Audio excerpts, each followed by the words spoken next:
curated event that walk its tribe, and it's the vegan hangout. And we converge here at Ayimens, and we're going to walk all the way up to Pediastic. That is 5 kilometers. 5 kilometers. A little bit more than 5 kilometers. We are going for a plant-based slash vegan walk. Keep fit. We are just gonna stretch our feet, and also like help spread the awareness so that people can see that vegans, we are out here in Ghana. So if you're around, come around, come join the community. And you don't have to be vegan fully before you can join. You can just come for the knowledge of it. Come around. You're welcome.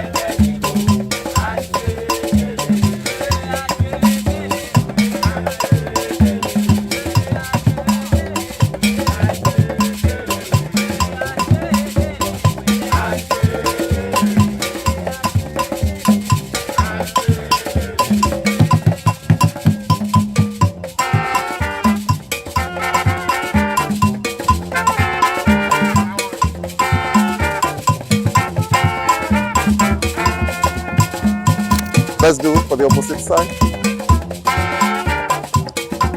Counting. -0, 8,